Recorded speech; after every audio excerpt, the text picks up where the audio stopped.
Hello ಅಣ್ಣ, ನಮಸ್ತೆ. ನಾನು ಐರಾ ಟಿವಿಯಿಂದ ಯೂಟ್ಯೂಬ್ ಚಾನಲ್ಲು. ಹೇಳಿ. ಅದೇ ಅಣ್ಣ, ಧರ್ಮಸ್ಥಳದಲ್ಲಿ ಸೌಜನ್ಯ ಕೇಸ್ ನಡೀತಿದ್ದಲ್ಲ, ಅದ್ರ ಬಗ್ಗೆ ಏನಾದ್ರು ಹೇಳಕ್ಕೆ ಇಷ್ಟಪಡ್ತೀರಣ್ಣ? ಅಣ್ಣ, ಧರ್ಮಸ್ಥಳದಲ್ಲಿ ಒಂದು ಹೆಣ್ಮಗು ಸಂಜನನೋ ಏನೋ ಅವ್ರ ಹೆಸರು ಸೌಜನ್ಯ ಅವ್ರ ಹೆಸರು ನಮ್ಗೆ ಕರೆಕ್ಟಾಗಿ ಗೊತ್ತಿಲ್ಲ. ನಾವು ರಾತ್ರಿ 10 ಗಂಟೆ 11 ಗಂಟೆಗೆ ಮನೆಗೆ ಹೋಗ್ತೀವಿ. ಆ ಟೈಮಲ್ಲಿ ಸ್ವಲ್ಪ ನೋಡ್ತೀವಿ ನ್ಯೂಸ್ನ, ನೋಡ್ದಾಗಿಲ್ಲ.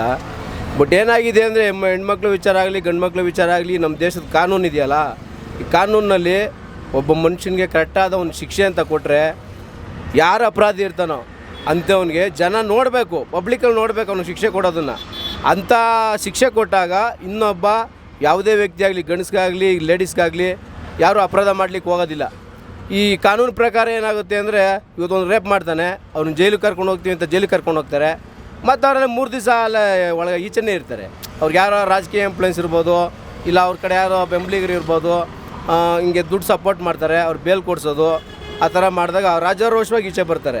ಅವರು ನೋಡ್ದಂಥ ಇನ್ನೊಂದು 4 ಜನ ನೋಡೋರು ಇಷ್ಟೇ ತಾನೇ, ದುಡ್ಡಿದ್ರೆ ಕಾನೂನು ನಮ್ಮದೇ ಅಂದ್ಕೊಂಡು ರೇಪ್ ಕೇಸ್ ಮಾಡೋದು, ದೌರ್ಜನ್ಯ ಮಾಡೋದು, ರೌಡಿಸಮ್ ಮಾಡೋದು ಇವೆಲ್ಲ ಮಾಡ್ತಾರೆ.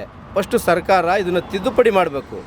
ಯಾರೇ ಒಬ್ಬ ಮನುಷ್ಯ ಆಗಲಿ, ದುಡ್ಡು ಇರೋನಾಗಲಿ, ಬಡವ ಆಗಲಿ, ಶ್ರೀಮಂತ ಆಗಲಿ, ಕಾನೂನು ಒಂದೇ ಇರಬೇಕು. ಅವ್ರಿಗೆ ರೇಪ್ ಮಾಡಿದವನಿಗೆ ತಕ್ಕ ಶಿಕ್ಷೆ ಜನರ ಎದುರುಗಡೆ ಆಗಬೇಕು, ಕಣ್ಣು ಮುಂದೆ ಆಗಬೇಕು. ಕಣ್ಣು ಹಿಂದುಗಡೆ ಕಾಣದೇ ಇರೋದು ಹಿಂದುಗಡೆ ಆಗಬಾರ್ದು, ಕಣ್ಣು ಮುಂದೆಲ್ಲ ಆಗಬೇಕು. ಅದಕ್ಕೋಸ್ಕರ ನಾನು ಹೇಳ್ತಾ ಇದ್ದೀನಿ, ದಯವಿಟ್ಟು ನಮ್ಮ ರಾಜಕಾರಣಿಗಳಿದಾರಲ್ಲ, ತುಂಬ ಉತ್ತಮವಾದ ರಾಜಕಾರಣ ನಮ್ಮ ಕರ್ನಾಟಕದಲ್ಲಿರೋದು, ಅದನ್ನು ನಮ್ಮ ರಾಜಕಾರಣಿಗಳು ಉಳಿಸ್ಕೋಬೇಕು.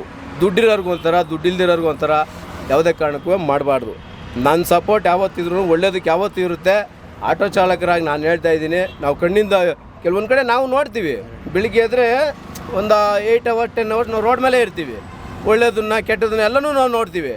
ಪರಿಸ್ಥಿತಿ ಏನಾಗುತ್ತೆ ಅಂದರೆ, ಕೆಲವೊಂದು ಸರಿ ಒಳ್ಳೆಯದಕ್ಕೇ ನಾವು ಹೋಗೋಕ್ಕಾಗಲ್ಲ. ನಾವು ಹೋದ್ರೆ ಏನಾಗುತ್ತೆ ಅಂದರೆ ನಮ್ಮ ಮೇಲೇ ತಪ್ಪು ಕೂರಿಸ್ತಾರೆ. ಸಾಕ್ಷಿ ಬಂದು ಹೇಳಿ ಆ ಟೈಮ್ಗೆ ಅಲ್ಲೂ ಬನ್ನಿ ಇಲ್ಲೂ ಬನ್ನಿ, ನಮ್ಮ ಮೇಲೆ ಒಂದು ಸ್ವಲ್ಪ ದೌರ್ಜನ್ಯ ಮಾಡೋದು ಇವೆಲ್ಲ ನಡೀತವೆ.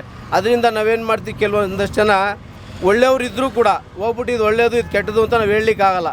ಅಂಥ ಪರಿಸ್ಥಿತಿಗೆ ಬಂದುಬಿಟ್ಟಿದೆ ಈ ಕಾಲ.